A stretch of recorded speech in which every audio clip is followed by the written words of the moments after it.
Hello everybody and welcome back to another Escape from Tarkov video. Today I'm going to be doing a detailed loot guide in the map Interchange. Now I did one of these for Shoreline last patch, at the start of last patch, and you guys really seem to enjoy it. So I'm going to be digging deep once again, going to be putting some gloves on and going elbow deep up in this bitch and trying to find the best loot spots for you guys to loot within the Interchange shopping mall.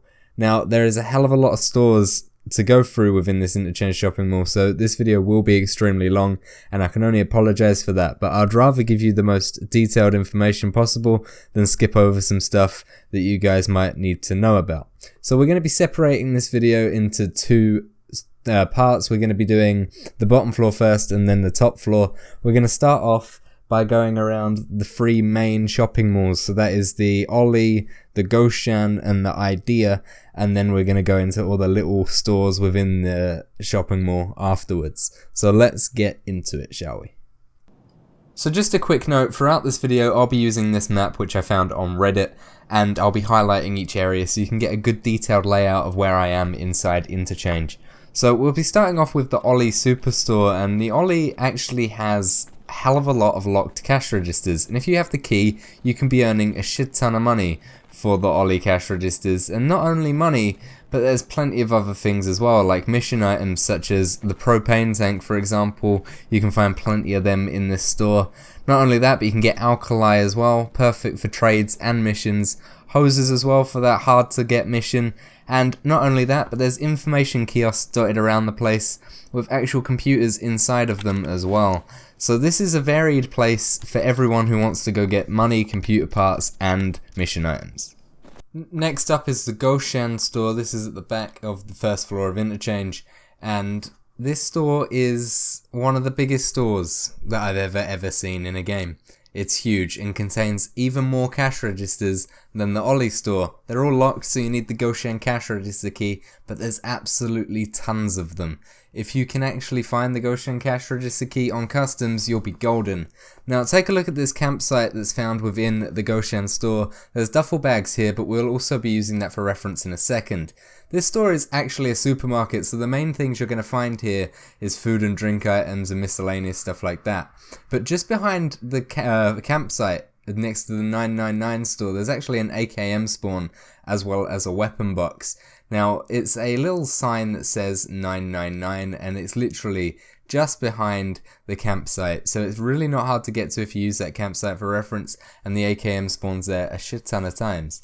Now outside the back there's actually an army blockade. Here you can find a couple of helmets. They spawn there quite often and it varies from the UN helmets and everything like that, as well as a grenade box as well. So this contains literally a mixture of everything in this store. Now it's time for the IKEA store. Now other than a hell of a lot more cash registers within this store, I recommend following the rule for actual real life IKEA and literally follow the arrows that are around the place, because this place is a maze and I'm not even kidding. If you follow the arrows around the store, you'll come to quite a lot of sandbags in the middle of the store. This contains quite a few green crates. In the open green crates you could see a weapon spawn, but other than that there is going to be ammo and weapon modifications. But if you actually look in some of the displays while walking around following the arrows, you're going to be finding a hell of a lot of figurines and statues. The main things I found while in the store were cat statues, and I even found a couple of lion statues as well, so there's some big bucks looting the IKEA store. But other than that, literally, like I said, it is basically a maze, so keep to the arrows that are around the store and you'll be fine and you won't get too lost, I promise. Now we're going to move on to the smaller stores within the first floor of Interchange, and if we take a look at this map, all the stores highlighted in red have literally no loot inside them, so we're going to be completely disregarding them and just moving on with the other stores that are actually named on this map. Now to save on some more time, this map that I'm showing on screen now, all the stores highlighted in orange I also won't break down to the fullest extent. These are just stores that contain either clothing items or just cash registers. The majority of these cash registers in these stores highlighted orange are locked as well, so if you don't have the key for them then there's actually no point going here at all, because all you're going to find is either a cowboy hat on a mannequin or a fleecy hat. There's literally nothing good in these stores unless you have the key to get to the cash registers. So let's break down the rest of the stores and show you some actual good ones, shall we? Down the hall is a store called Spiel. Now Spiel has yet again mannequins that spawn clothing, but has a cash register with a marked circle sort of vibe, with all the candles and that, because it actually looks like someone's been living there. You've got an unlocked cash register, and not only that, but you've got a chance for a weapon to spawn next to the sleeping bag. Usually I get the MP153 spawn here, but you can get all sorts. Just to the right of the cash register, you've actually got some changing rooms, and inside the changing rooms you've also got a duffel bag. Now we move on to a store known as Stars. Now it's known as Stars because of all the stars dangling from the ceiling. It's a pretty hard store to miss if I do say so myself. In terms of cash, there is literally nothing here because the cash register is actually locked. But if you go to the left hand side of the building, there's actually a large grey weapons crate for you to loot. So this is our first weapons crate that we've found in the stores, so I recommend going here if anything so far. Next up is the EMERCOM room just north of Stars, and this actually requires the EMERCOM key that is located in customs to actually get into the store. But if you have the key, I definitely recommend coming here. This is like a little containment medical unit which contains a hell of a lot of medical supplies such as bandages and even med bags that are laying around the place. And not only that, but there's duffel bags as well as one small black weapons crate. And the weapons crate is located on one of the beds in one of the corners of the EMERCOM room. This is definitely a worthwhile visit for all meds, morphines, and even some weapons along the way. Just across the hall from the EMERCOM medical unit is a shop called TTS. Now this store actually has quite a lot of random stuff in it, such as duffel bags, you got toolboxes dotted around the place, but the main reason you should come here is because there's actually a gold chain spawn at the back middle of the store inside a silver cabinet. Next to TTS is a bookstore, so we're going to call this books because I can't pronounce the Russian word. Inside there is a unlocked cash register, and then towards the middle of the store on a red sofa there is actually a small black weapons crate. So where better to go to get some weapons than a children's bookstore? Voyage is a really small store that is kind of overlooked but actually packs quite a decent amount of loot for the size of the store. There's quite a few jackets inside this place, and then behind the blue curtains there's actually a large grey weapons crate. So here you can get some weapons as well as loot the jackets for maybe some money and miscellaneous items as well. German is a tech store next to Voyage, and it contains a lot of computer components for a tech store. Behind the counter there's actually a couple of laptops, so make sure you loot them just in case there might be flash drives sticking out of them. But other than that, on the displays you can see hard drives, G-phones and other miscellaneous computer items. Mantis is another medical location, however you don't need a key to open it. The majority of things you're going to find here are medical supplies like morphines lying around on shelves, medical bags, but you can easily find alkali and other mission items on the shelves as well. Every time I've been there I've seen at least 1 or 2 alkali, so this is good for mission items as well as getting a load of medical supplies also. The Tactical Intervention System store, or the Kibber store, is actually next, and this is a weird one because you need the Kibber key to actually get inside of it. However, that's been removed from the game at the moment. If you're watching this in the future and it is back, this store was insane. Each time you'd go in here, you'd get about 3 modded arsasses, and I don't know why they removed the key. I think it was because it wasn't meant to be in the game yet and it was a bit broken and overpowered, but I'm including it anyway, so if you're watching this in the future, definitely go check out this store if you have the key. Pretty Lights is actually one of my favourite stores just because of how overlooked it is. On the right hand side it just looks like a clothing shop, but if you head round to the left hand side you'll see a lot of green open crates where you can find loose weapon spawns, weapon attachments and even ammo.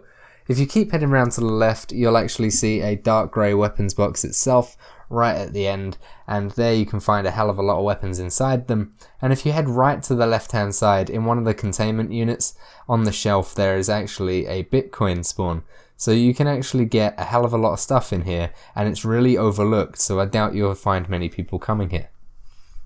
The Brutal shop isn't actually very brutal at all. It doesn't contain much for a store with that sort of name. In fact, the only reason I'm including it is because in the back middle of the store, there's actually a scav backpack spawn on a wooden container.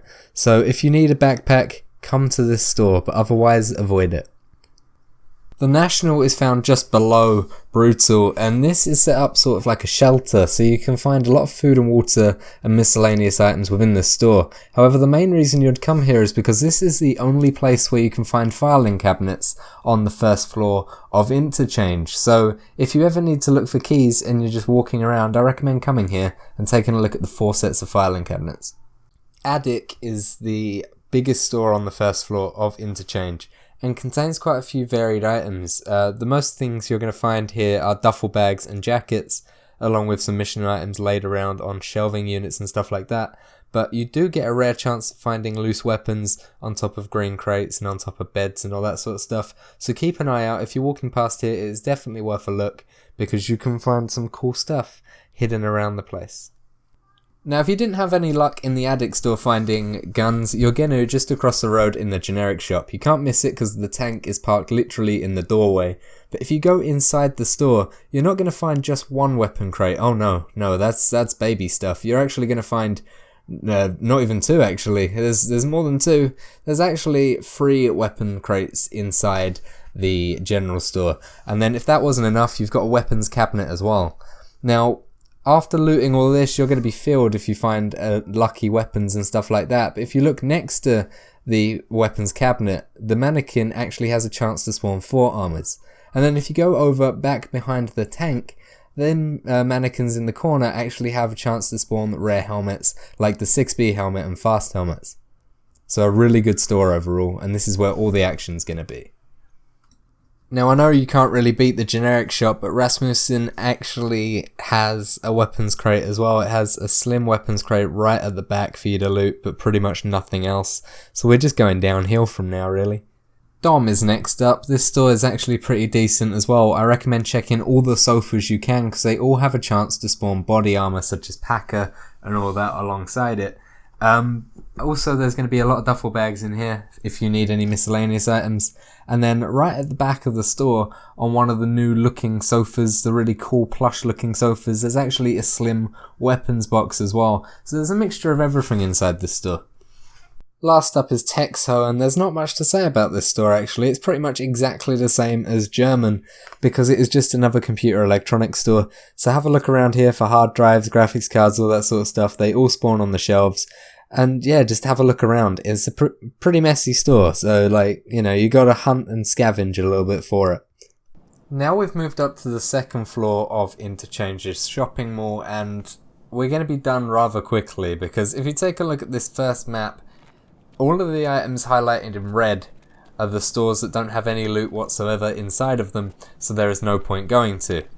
And now, if you take a look at this second map, all of the items highlighted in red there are restaurants because this is mainly a food court upstairs. So everything you see highlighted in red now literally only contains money and nothing else.